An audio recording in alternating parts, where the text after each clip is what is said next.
राजस्थान के इतिहास के अंदर योद्धाओं द्वारा समय समय के ऊपर शेरों के साथ द्वंद्व युद्ध करने की या उनके साथ लड़ने की अनेक कथाएं प्रचलित है। तो इतिहास में ऐसी ही एक कहानी जुड़ी हुई है किशनगढ़ के इतिहास से। किशनगढ़ जो अजमेर के पास में है। और इस वीडियो में आप ये भी जानेंगे कि किशनगढ़ के राजकुमार को निहत्ते ही शेर के साथ द्वंद्व युद्ध क्यों करना पड़ा। यह घटना सन 1933 के आसपास की है। किशनगढ़ के पास ही है सलेमाबाद पीठ, जो बहुत पुरानी आचार्य पीठ है। और उस पीठ के नीचे हजारों बीघा जमीन है जो गोचर के लिए छोड़ी हुई है। और आज से नहीं है, ये प्राचीन काल से ही है। काफी समय से, जब से पीठ की स्थापना हुई होगी, उसके बाद समय समय पर कई शासकों ने आचार्य के कहने पर, वहाँ का जो पीठाचार्य थे, पीठ के जो आचार्य होते हैं, उनके कहने पर गोचर की भूमि छोड़ी गई।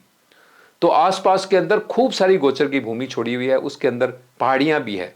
तो पीठ की ये जो गोचर भूमि है, इसके अंदर जो पीठ है सलेमाबाद की, वहाँ की जो गायें हैं, उनकी जो गौशाला है, उसकी गायें वहाँ चरती है। और साथ ही जो आसपास के गांव होते हैं, उनके जो वहाँ के जो छोटे पशुपालक हैं, उनके पशु भी वहाँ चरते हैं। जिनके पास खेत नहीं है, या वहाँ पर तो जिनके पास खेत भी है, तो उनके पशु भी उसी गोचर के अंदर चरने के लिए आते हैं।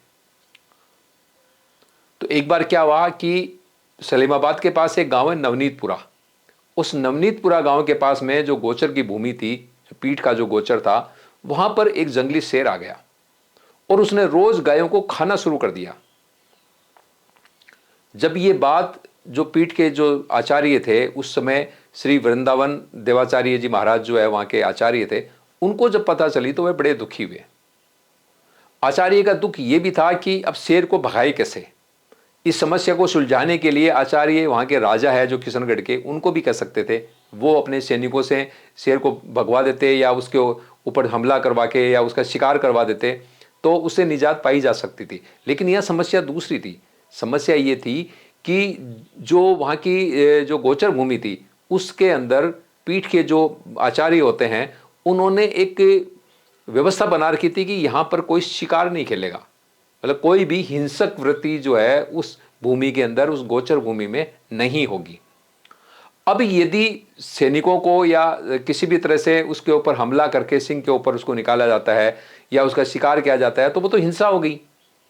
और आचार्य ने जो नियम बना रखा था, वो कोई भी कितना ही बड़ा आदमी हो वो तोड़ नहीं सकता था। ये उस समय का नियम था। अब समस्या खड़ी होगी कि शेर को कैसे निकालें। एक मतलब वहां पर हिंसा नहीं हो, वहां पर शिकार नहीं खेला जाए, इस नियम को बचाने के लिए गायों का कितनी गायों की बलि चढ़ाई जाए, ये सोच करके वहां के जो आचार्य थे वो बहुत ही चिंतित थे। लेकिन कोई इलाज भी नहीं सूझ रहा था।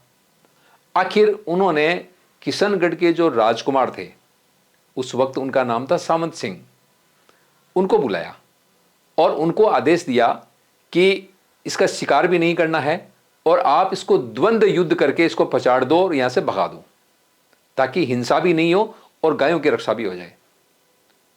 तो ये देखिए कितना बड़ा मतलब कितना एक खतरनाक आदेश था आचार्य का, कि कोई भी मतलब राजा ये बर्दाश्त करेगा, आज के कोई शासक बर्दाश्त करेंगे कि उनके बेटे को इस तरह से उनके बेटे की जान जोखिम में डाल दी जाए।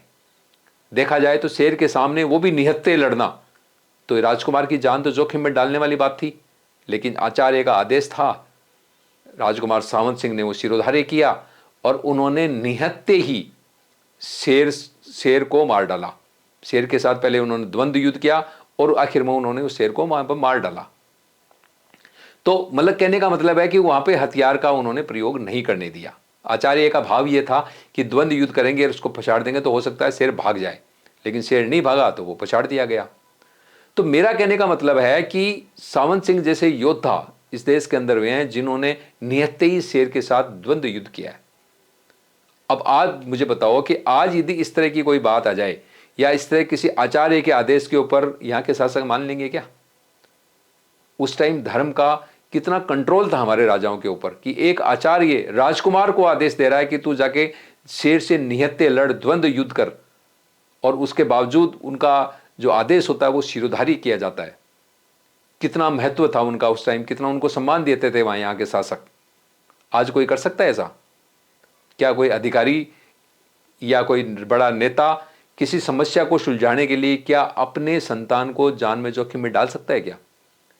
महाराजा चाहते तो वो रोक सकते थे, वहां पर किसी सैनिकों को भेजा जा सकता था, एक नहीं कई सैनिकों को भेजा जा सकता था। वो आचार्य की बात न मान करके, मतलब शेर का शिकार करके वो नियम भी तोड़ सकते थे, राजा थे उनको कौन कहने वाला था। लेकिन नहीं, उन्होंने आचार्य के जो बनाए हुए नियम थे उसका भी पालन किया और अपने पुत्र को जोखिम में भी डाला, क्योंकि उनको भरोसा था कि मेरा पुत्र जो जाकर के शेर से द्वंद्व युद्ध करेगा और उसको हरा देगा।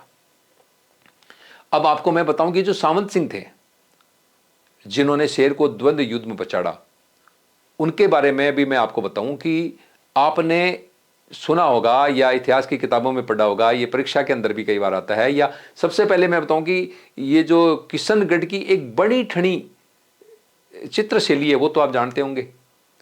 बड़ी ठणी जिसको राजस्थान की मोनालिसा कहा जाता है, वो इन्हीं सावंत सिंह की सेविका थी और उनकी प्रेमिका थी। और वो सावंत सिंह ही थे। वो दरअसल सावंत सिंह जी जितने तगड़े वीर योद्धा थे उतने ही वे कला प्रेमी थे और भक्त थे। उनका एक नाम और आता है, भक्त नागरीदास, यानी उनको भक्त नागरीदास के नाम से इतिहास के अंदर वो सावंत सिंह से भी ज्यादा प्रचलित है। और ये जो बनी ठनी थी ये उन्हीं की प्रेमिका थी। बनी ठनी जो है उनको कृष्ण समझ करके और खुद अपनी राधा के रोल में होकर के वो उसने कई बनाए। और आज उनकी जो चित्र था वो भी सावंत सिंह जी ने चित्रकारों से बनवाया था बनी ठनी का। और आज उसी चित्र की बदौलत कितने ही राजस्थान के कलाकार कमा करके खा रहे हैं। उम्मीद है आपको ये जानकारी पसंद आई होगी। आगे हम फिर इसी तरह की कोई और जानकारी लेकर के हाजिर होंगे। धन्यवाद।